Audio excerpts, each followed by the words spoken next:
പ്രിയപ്പെട്ട അപ്പച്ചന്മാരെ, അമ്മച്ചിമാരെ, സഹോദരങ്ങളെ, കുഞ്ഞുമക്കളെ, ഒരു ദിനം കൂടി നമ്മെ ജീവിക്കാൻ അനുവദിച്ച നല്ല ദൈവത്തിന് നന്ദി പറയാം. ഇന്നേ ദിനം നമ്മെ ചിന്തിപ്പിക്കുന്ന ഒരു വിഷയം സങ്കീർത്തനം 68:19. അനുദിനം നമ്മെ താങ്ങുന്ന കർത്താവ് വാഴ്ത്തപ്പെട്ടവനാകട്ടെ. അനുദിനം നാം നമ്മുടെ കഴിവുകൊണ്ടല്ല സഞ്ചരിക്കുന്നത്, ജീവിക്കുന്നത്. താങ്ങുന്ന കരങ്ങൾ നമ്മോടൊപ്പമുണ്ട്.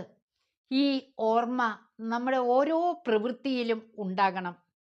എൻ്റെ കഴിവ്, എൻ്റെ മിടുക്ക്, എൻ്റെ സാമർഥ്യം ഒന്നും കർത്താവിൻ്റെ മുൻപിൽ വിലയുള്ളതാണെന്ന് നമുക്ക് അവകാശപ്പെടാൻ കഴിയില്ല.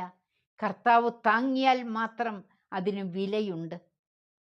വിശുദ്ധ യാക്കോബ് ശ്ലീഹയുടെ തിരുനാൾ ജൂലൈ 25 നാം ആചരിക്കുന്നു. യാക്കോബ് ശ്ലീഹ ഈശോയുടെ കരം പിടിച്ച് നടന്ന വ്യക്തിയാണ്.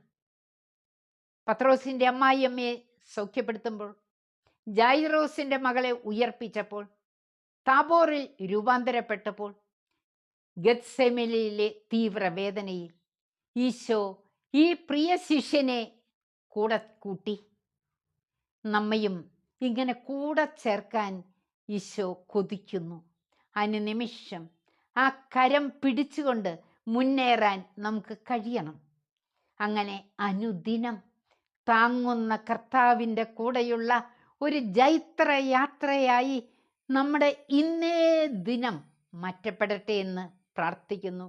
ദൈവത്തിൻ്റെ കൃപ സമൃദ്ധമായി ഈ ദിവസം വിശുദ്ധ യാക്കോബ് ശ്ലീഹയുടെ മധ്യസ്ഥതയിൽ നമ്മിലേക്ക് കവിഞ്ഞൊഴുകട്ടെ. നന്ദി.